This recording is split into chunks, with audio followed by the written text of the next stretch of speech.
വിവരങ്ങളുമായി ലിജോ വർഗീസ് ചേരുന്നു. ലിജോ, അതൊരു വളരെ മനോഹരമായ ഒരു ദൃശ്യമായിട്ടാണ് അനുഭവപ്പെട്ടത്. ഇവിടെ മാതാമൃതാനന്ദമയി എല്ലാവരെയും വളരെ സ്നേഹത്തോടെ ആലിംഗനം ചെയ്ത് ചുംബിക്കുന്ന, അതാണ് അവരുടെ ഒരു ആത്മീയ രീതി. തിരിച്ച് അവരെ ചുംബിക്കുന്നത് സാധാരണഗതിയിൽ അങ്ങനെ ദൃശ്യങ്ങളിൽ കാണാറില്ല. പ്രത്യേകിച്ച് ഇതൊരു കമ്മ്യൂണിസ്റ്റ് മന്ത്രി കൂടെയാണ് എന്നത് കൗതുകമുണ്ടാക്കുന്നതാണ്. പക്ഷേ എങ്കിലും അതിനകത്തൊരു പോസിറ്റീവ് വൈബുണ്ട്. ഏത് വിധത്തിലുള്ള ചർച്ചയാണ് സാമൂഹ്യ മാധ്യമങ്ങളിലൊക്കെ നടക്കുന്നത്? സനീഷ് സൂചിപ്പിച്ച പോലെ തന്നെ മാതാ അമൃതാനന്ദമയി എല്ലാ ആളുകളെയും അവരുടെ അടുത്തെത്തുന്ന ആളുകളെ അത്തരത്തിൽ സ്നേഹത്തോടെ ആലിംഗനം ചെയ്യാറുണ്ട്. അത് ഇന്നിപ്പോൾ ഇന്നലെ നടന്ന പരിപാടിയിൽ അത്തരത്തിലൊരു ആലിംഗനം ഉണ്ടാവുകയും തിരിച്ച് സതീഷ് ചെറിയാൻ്റെ ഭാഗത്തു നിന്നും അത്തരത്തിൽ ആലിംഗനവും സ്നേഹചുംബനവും ഉണ്ടാവുന്നത് ദൃശ്യങ്ങളിലൂടെ വന്നു. അത് നവമാധ്യമങ്ങളിൽ ഇപ്പോൾ വലിയ തരത്തിലുള്ള ചർച്ചയാണ്.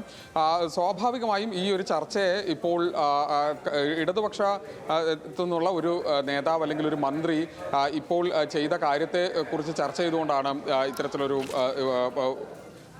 ചർച്ച ഇപ്പോൾ ഉണ്ടായിക്കൊണ്ടിരിക്കുന്നത്. അതിൽ തന്നെ ഏറ്റവും പ്രധാനപ്പെട്ട കാര്യം, ഈ കഴിഞ്ഞ കുറച്ച് കാലങ്ങളായി അല്ലെങ്കിൽ 1-2 ആഴ്ചകളായി ഇപ്പോൾ ഇടതുപക്ഷം, പ്രത്യേകിച്ച് CPIM ഉണ്ടായിരിക്കുന്ന നിലപാട് മാറ്റം അല്ലെങ്കിൽ ഒരു പുതിയ നിലപാടിലേക്ക് CPIM മാറുന്നു എന്നുള്ള തരത്തിലുള്ള ചർച്ചകളാണ് വളരെ സജീവമായി പുറത്തേക്ക് വരുന്നത്. അതിൽ ഏറ്റവും പ്രധാനമായിട്ടുള്ളത് NSS, ഇന്നിപ്പോൾ ചർച്ച നടക്കുന്ന ഏറ്റവും സജീവമായ ചർച്ചകളിലൊന്നുള്ള NSSന്റെ നിലപാട് മാറ്റമാണ്. ഇടതുപക്ഷത്തോട് അനുഭാവം പുലർത്തുന്ന ഒരു നിലപാട് അയ്യപ്പ സംഗമ വിഷയത്തിൽ ഉൾപ്പെടെ അവർ എടുത്തിട്ടുണ്ട്. മുഖ്യമന്ത്രി പിണറായി വിജയനൊപ്പം SNDP യോഗം ജനറൽ സെക്രട്ടറി വെള്ളാപ്പള്ളി നടേശന്റെ യാത്രകൾ, മുഖ്യമന്ത്രി പിണറായി വിജയനെ പുകഴ്ത്തിക്കൊണ്ടുള്ള അദ്ദേഹത്തിന്റെ പ്രസംഗം, അത്തരത്തിൽ ഇടതുപക്ഷം വളരെ സാമുദായിക നേതാക്കളുമായി അല്ലെങ്കിൽ സാമുദായിക സംഘടനകളുമായി കുറെ കൂടി അടുത്ത് നിൽക്കുന്നൊരു തരം നിലപാടാണ് ഇത്തവണ സ്വീകരിച്ചിരിക്കുന്നത്.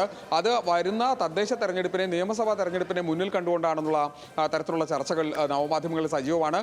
ഇതുവരെ ഇല്ലാതിരുന്ന ചില പ്രവണതകൾ ഇടതുപക്ഷ നേതാക്കളുടെ ഇടയിൽ നിന്ന് അല്ലെങ്കിൽ മന്ത്രിമാരടക്കമുള്ള ആളുകളുടെ ഭാഗത്തു നിന്ന് ഉണ്ടാകുന്നു എന്നുള്ള വിമർശനങ്ങളും ഒരു ഭാഗത്തു നിന്ന് ഉണ്ടാവുന്നുണ്ട്. ഏതായാലും കഴിഞ്ഞ ദിവസം ഇപ്പോൾ പല ദിവസങ്ങളിലായി കണ്ടുകൊണ്ടിരിക്കുന്ന കാഴ്ചകളിൽ ഒരു വളരെ കൗതുകമുള്ള ഒരു കാഴ്ച എന്ന നിലക്കാണ് സജി ചെറിയാന്റെ ഇന്നലത്തെ ഈ പ്രതികരണത്തെ കാണുന്നത്.